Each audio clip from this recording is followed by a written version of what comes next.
नमस्कार मंडळी, क्रोशे कट्ट्यावर आपलं स्वागत आहे. नाजूक 12 पाकळ्यांच्या फुलाचा आज एक सुंदर ग्रॅनी स्क्वेअर विणूया. असे अनेक ग्रॅनी स्क्वेअर्स एकमेकांना जोडून खूप सुंदर सुंदर वस्तू विणता येतात. शॉल्स, पर्सेस, जॅकेट, पोंचो आणि खूप कितीतरी. हा बघा, हा मी एक पोंचो विणला आहे. ग्रॅनी स्क्वेअर विणून 2 ग्रॅनी स्क्वेअर एकमेकांना कसे जोडायचे ते आपण बघूया. हा ग्रॅनी स्क्वेअर विणायला आपल्याला लागेल 4 प्लाय ॲक्रेलिकचा धागा, 2.5 मिलीमीटर मापाचा क्रोशे हुक, फिनिशिंगच्या कामासाठी छोट्या मापाचा क्रोशे हुक, मेजरिंग टेप आणि कात्री. धाग्याला स्लिप नॉट घालूया. आता 8 साखळी टाके विणूया.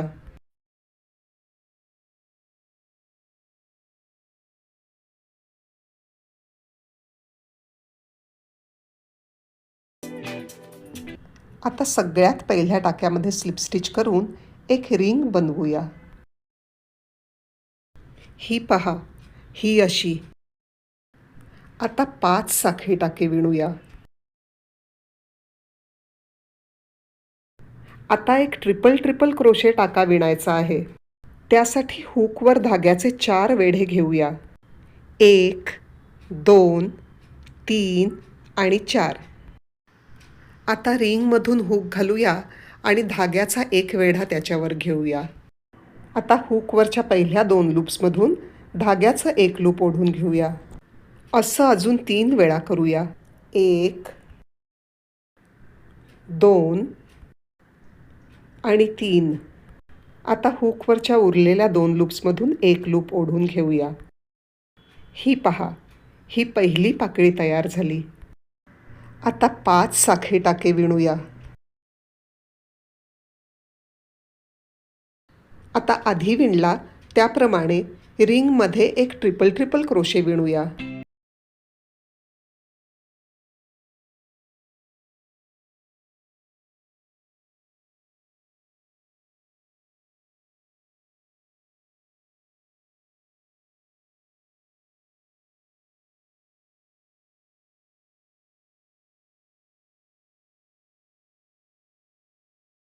आता हुकवर 2 लूप्स आहेत ती तशीच ठेवायची. आता अजून एक ट्रिपल ट्रिपल क्रोशे विणूया.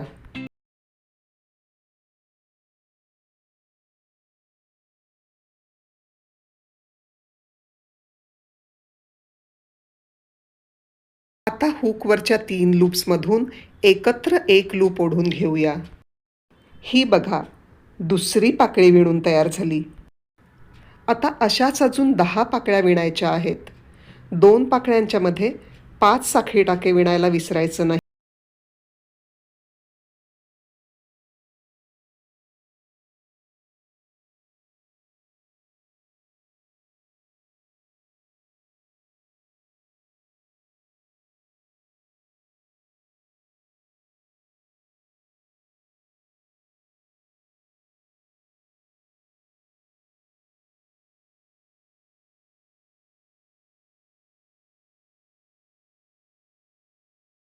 त्या विणून पूर्ण करूया आणि मग भेटूया. ह्या एकूण 12 पाकळ्या विणून झाल्या. शेजारच्या 2 पाकळ्यांमध्ये 5 साखळी टाके विणलेले आहेत. शेवटी 5 साखळी टाके न विणता फक्त 2 साखळी टाके विणूया. आता पहिल्या पाकळीच्या टोकावर एक डबल क्रोशे विणू.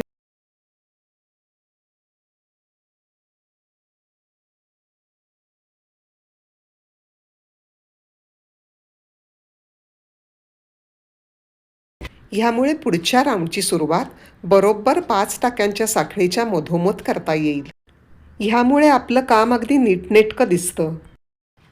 आता एक साखळी टाका विणून इथेच एक सिंगल क्रोशे विणूया.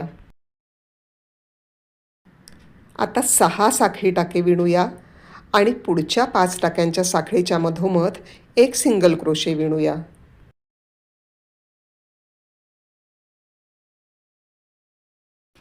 हे असंच पुढे शेवटच्या 5 टाक्यांच्या साखळीपर्यंत विण.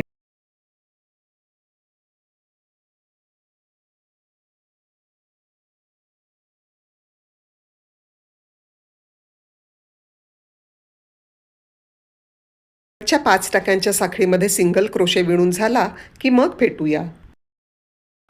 शेवटच्या 5 टाक्यांच्या साखळीमध्ये सिंगल क्रोशे विणून झाला आहे. आता 3 साखळी टाके विणूया आणि सगळ्यात पहिल्या सिंगल क्रोशेमध्ये एक डबल क्रोशे विणूया. ह्यामुळे पुढच्या राऊंडची सुरुवात बरोबर 6 टाक्यांच्या साखळीच्या मधोमध करता येईल. एक साखळी टाका विणून इथेच एक सिंगल क्रोशे विणूया. आता ह्या गोलाला चौकोनी आकार द्यायचा आहे. 6 साखळी टाके विणूया आणि पुढच्या 6 टाक्यांच्या साखळीमध्ये एक सिंगल क्रोशे विणूया.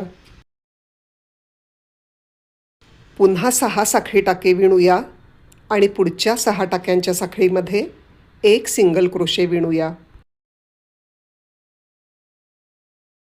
6 टाक्यांच्या ह्या 2 कमानी झाल्या. आता पुढची कमान 10 टाक्यांची विणूया. 10 साखळी टाके विणूया आणि पुढच्या 6 टाक्यांच्या साखळीमध्ये एक सिंगल क्रोशे विणूया.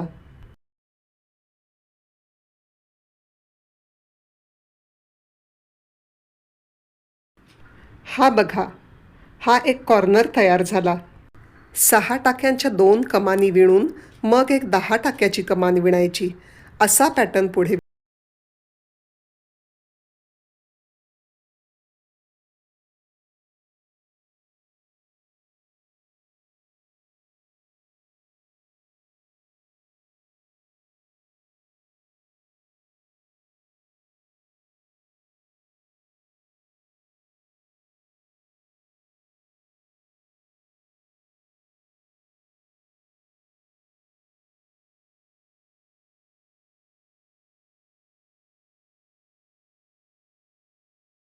शेवटची 10 टाक्यांची कमान विणण्यापूर्वी भेटूया. 3 कॉर्नर्स विणून झाले. आता चौथा कॉर्नर विणूया. 5 साखळी टाके विणूया. आता हुकवर धाग्याचे 3 वेढे घेऊन पुढच्या सिंगल क्रोशेमध्ये एक डबल ट्रिपल क्रोशे विणूया.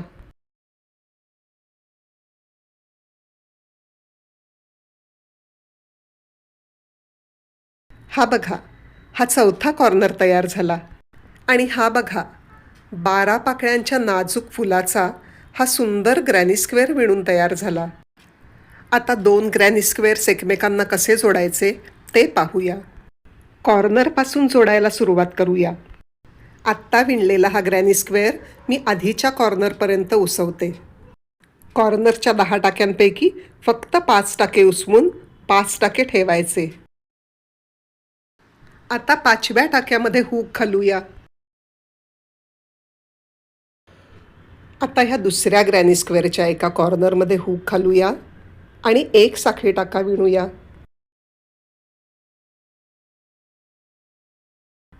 आता 5 साखळी टाके विणूया.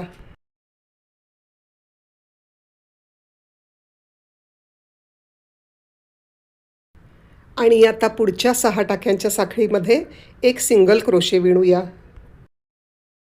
2 स्क्वेअर्स कॉर्नरमध्ये जोडले गेले. आता पुढच्या 6 टाक्याच्या 2 कमानी जोडूया. आणि शेवटी दुसरा कॉर्नर जोडूया. 3 साखळी टाके विणूया.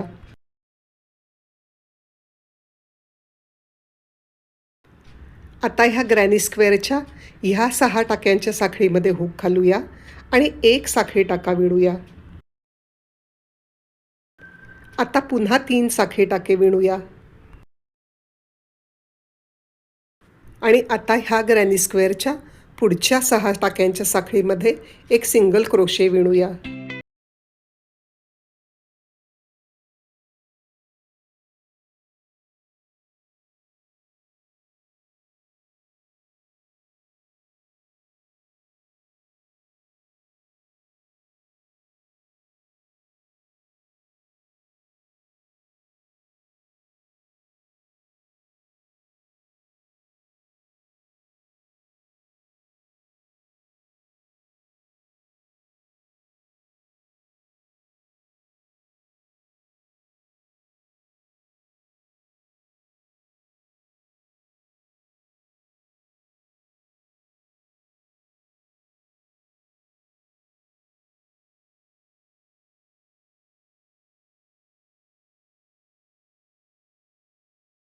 पुढचा कॉर्नर जोडूया.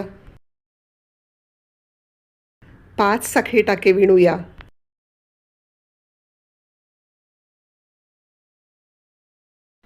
आता ह्या कॉर्नरच्या साखळीमध्ये हुक घालून 1 साखळी टाका विणूया.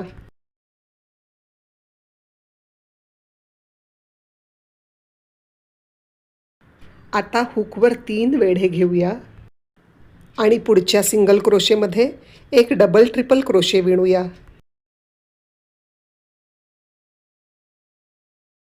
हे बघा, 2 ग्रॅनी स्क्वेअर एकमेकांना जोडले गेले. आता 1 साखळी टाका विणून लूप लांब ओढूया आणि हा धागा कापून टाकूया. छोटा हुक वापरून धाग्याचं हे सुटं टोक विणकामाच्या आत लपवूया. प्रत्येक granny square 4 inch by 4 inch मापाचा आहे. हा ग्रॅनी स्क्वेअर तुम्हाला कसा वाटला ते मला कॉमेंट करून नक्की कळवा. व्हिडिओ आवडला असला तर लाईक आणि शेअर करायला विसरू नका. चॅनेलला सबस्क्राईब करून बेल आयकनही जरूर दाबा. लवकरच भेटूया पुढच्या एका नव्या व्हिडिओमध्ये. Happy crocheting.